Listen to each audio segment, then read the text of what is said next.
अस्सलाम वालेकुम। कहानी को आखिर तक पूरा सुनिएगा और अगर आप चैनल पर नए हैं तो सब्सक्राइब ज़रूर कीजिएगा। आज से 111 साल पहले का सच्चा वाक़या पेश खिदमत है। ज़िला सरगोदा में दरियाए झेलम के किनारे गुंदल कौम आबाद थी। चरागाहें आम थीं, गाय भैंस का दूध और भेड़ बकरी का गोश्त आम था। काश्तकारी बराएं आम थी, गलाबनी आम थी। गोंदलों की आबादी का एक नौजवान बांका सजीला था। सेहत जवानी फारिगुल बाली, कबीले का घमंड और खौफ खुदा से बेनियाजी अपने अंदाज़ो अतवार में शतर बेमहार था। लाठी हाथ में लेकर शाहाना लिबास पहनकर इलाका आहली की गलियों में आदो समूद की ज़हनियत का मुशायरा करता और अकड़ता हुआ नज़र आता। एक रोज़ मौसम बहुत खूबसूरत था। वह लाचा लंबी कमीज़ और सर पर तिरेदार पगड़ी पहनकर अपना पसंदीदा हथियार बलम लेकर दरिया के किनारे अपनी भैंसों को देखने गया। रास्ते में एक झोपड़ी नजर आई जहां दो बच्चे खेल रहे थे। करीब ही एक कुतिया अपने दो पिल्लों को दूध पिला रही थी।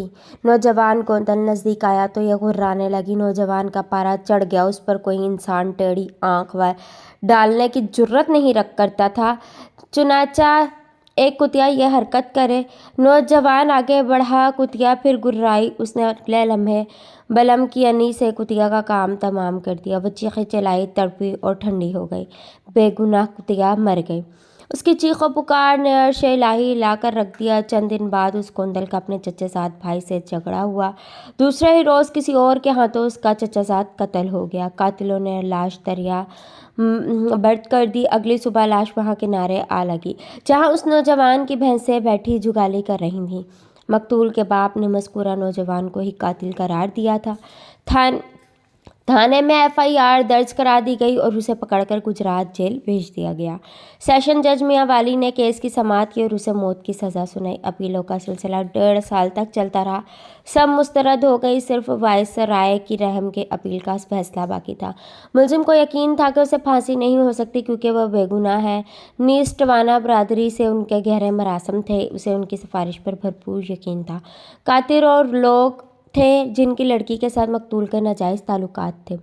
अल्लाह का कोड़ा हरकत में आया। फांसी के लिए उसे डिस्ट्रिक्ट जेल झंग की कोठरी में बंद कर दिया गया। यहाँ सोते में वो क्या ख्वाब देखता है कि सामने आसमान से ज़मीन तक एक जंजीर लटकी हुई है। जिस किसी को अदल की ज़रूरत हो वो इस जंजीर को हिलाता है। चुनांचे ये नौजवान भी जंजीर के करीब जाने की कोशिश करता है कि अपनी बेगुनाही साबित करे, मगर वही कुतिया अपने 2 बच्चों के साथ हायल हो जाती है।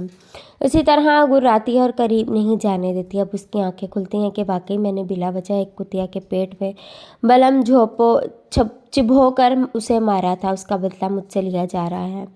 तमाम अपीलें और सिफारिशें मुस्तरद हो जाती हैं। आखिरकार 5 अगस्त 1902 को सुबह 4 बजे उस नौजवान को डिस्ट्रिक्ट जेल झंग में फांसी पर लटका दिया जाता है।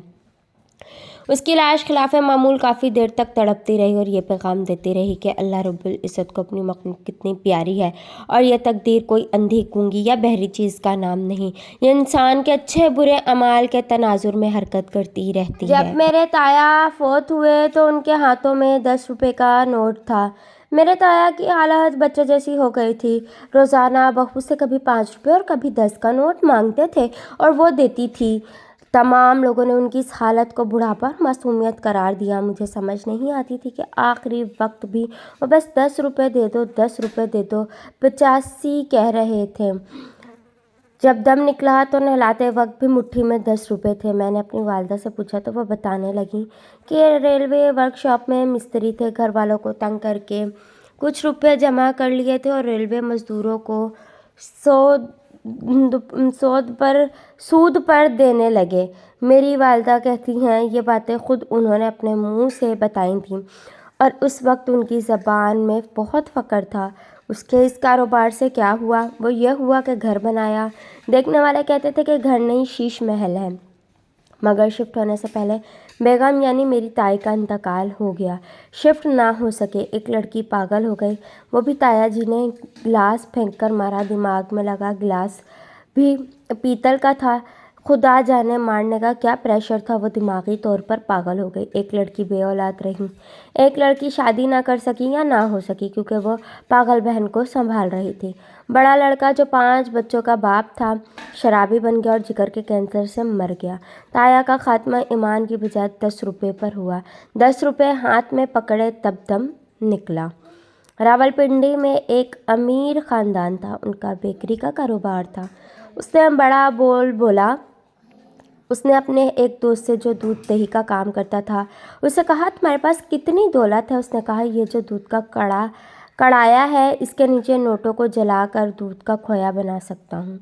तो उस अमीर आदमी ने कहा, सिर्फ एक ही कड़ाया? मेरे पास तो इतनी दौलत है, 7-8 दूध के कड़ाहों को नोट जलाकर खोया बना सकता हूँ। फिर भी मेरी दौलत ख़त्म नहीं होगी। बाद में वही ख़ानदान एक एक पैसे का मोहताज हुआ। हमारे मोहल्ले में एक नेक खातून रहती थी जिसका बेटा कत्ल के मुकदमे में जेल चला गया। वो अपनी माँ को बहुत तंग करता था। एक दिन उसकी माँ ने बताया कि मेरे दिल में ख़्याल आया कि इसकी टांग में गोली लग जाए, 5-6 माह चारपाई पर रहेगा ताकि लोगों की शिकायत न आए। उसी दिन किसी की शादी पर रात को फायरिंग करते हुए अपनी ही गोली अपने टांग में लग गई, जिसकी वजह से 6 माह चारपाई पर पड़ा रहा। एक आदमी का बेटा हमेशा घर देर से आता था और बहुत तंग करता था। एक दिन उसके बाप ने उसे बदुआ दी कि अल्लाह करे तू अंधा हो जाए, और वो सुबह अंधा हो गया। एक आदमी की एक बहुत बड़ी फैक्ट्री थी, ऊपर घर था नीचे फैक्ट्री थी, और अपने दफ्तर में बैठा था। उसका कोई दोस्त मिलने के लिए आया। उसने ऊपर पैगाम भेजा, नीचे जल्दी खाना भेजे, मेरा फलां दोस्त आया है। घर वालों ने नीचे खाना भेजा। सालन में मसूर की दाल थी। उसको शर्मिंदगी महसूस हुई। उसने दाल वाला बर्तन उठाकर फेंका कि हमारे लिए दाल ही रह गई है। इतने में गेट में दस्तक हुई। दरवाज़ा खोला तो पुलिस खड़ी थी, जो उसको गिरफ्तार करके नामालूम थाने में ले गई। 2 दिन तक उससे कुछ नहीं पूछा, भूखा बैठा रहा। तीसरे दिन जो खाना आया तो उसमें मसूर की दाल थी। उसने रोटी एक तरफ रखी और दाल को मुँह लगा लिया। इतने में इंस्पेक्टर माजरत करता हुआ आया कि हमने तो आपके साथ जो फैक्ट्री है उसके मालिक को गिरफ्तार करना था, मुलाजिम गलती से आपको ले आए। मुल्तान में एक बहुत बड़ा बोस्की का ताजिर था। पाकिस्तान में उन दोनों बोस्की ब्लैक में फ़रोख्त होती थी। ये हर वक्त लोगों को कहता था कि मेरे पास इतनी दौलत है कि सारी ज़िंदगी भी घर बैठ कर खाऊं तो ख़त्म ना हो। उस घर पर पुलिस का छापा पड़ा तो उसने पूरे घर की तलाशी ली, मगर बोस्की का एक थान भी न मिला। जब वापस जाने लगे तो ताजिर ने इंस्पेक्टर से कहा, चाय पीकर जाना। इंस्पेक्टर सोफ़ा पर बैठने के बजाय बेड पर बैठा और अपने दोनों हाथ पीछे की तरफ लंबे किए। तो जैसे ही हाथ लंबे किए तो उसके हाथ स्लिप हो गए। उसने बेडशीट की शीट उठाई तो बोस्की के ढेर लगे हुए थे। पुलिस ने ताजिर को गिरफ्तार कर लिया और उसका सारा का सारा कारोबार तबाह हो गया और वो फाकों की हालत में मरा। हमारे एक अजीज़ थे, उसका सराफा बाज़ार में सोने का कारोबार था और बहुत बड़ी दुकान थी। काम बहुत अच्छा था, मगर वो ख़ुद बहुत बड़े शराबी थे और उसने 2 शादियाँ की। दूसरी बीवी से बच्चा हुआ तो उन्होंने बच्चे को खुशी में शराब की गुड़ती दी। उसके बाद वो बच्चा बड़ा हुआ और बच्चे को थोड़ी थोड़ी शराब देता रहा। वो शराब की महफिल लगाता, शराब पीते पीते नशे की हालत में बाथरूम में गया और वहीं गिरकर मर गया। बच्चा बड़ा होकर बाप की तरह शराब पीता रहा और माँ को गालियाँ निकालता रहा और मारता रहा और पैसे मांगता कि मैंने शराब पीनी है। सारा कारोबार बाप के मरने के बाद ख़त्म हो गया था। माँ अक्सर ये बद्दुआ देती थी कि तुम एक दिन गंदी नाली का पानी पीते पीते मरो। फिर एक दिन आया कि गंदी नाली में नशे की हालत में मरा हुआ नज़र आया। उस वक्त उसकी उम्र तकरीबन 25 साल होगी। म्यू अस्पताल में एक नर्स नौकरी करती थी जो कि किसी गाँव में रहने वाली थी, जबकि वो अपने आप को बहुत मॉडर्न और बड़े घर का बताती थी। एक दिन वो अपनी सहेलियों के साथ जा रही थी तो उसको पैगाम मिला कि एक बूढ़ा बाबा जो कि अपने आप को उसका वालिद बता रहा है मिलना चाहता है। उसने जब देखा बड़े मियाँ मेले कपड़ों में हैं तो उसने अपना वालिद मानने से इनकार कर दिया। उसका वालिद बहुत मिन्नत करता रहा कि तुम मेरी बेटी हो, मेरे साथ चलो, मगर वो इनकार करती रही। तो उसकी आंखों में आंसू थे। तो उसकी सहेलियों ने कहा कि वो तुम्हारे सब घर वालों के नाम ले रहा है और तुम कहती हो कि मैं जानती नहीं। उसने कहा, हो सकता है मेरे बाप का दोस्त हो। बाबा जी ने जब ये सुना तो रोते हुए घर चले गए, मगर थोड़े ही अरसे बाद वो नर्स किसी इल्ज़ाम में नौकरी से निकाल दी गई।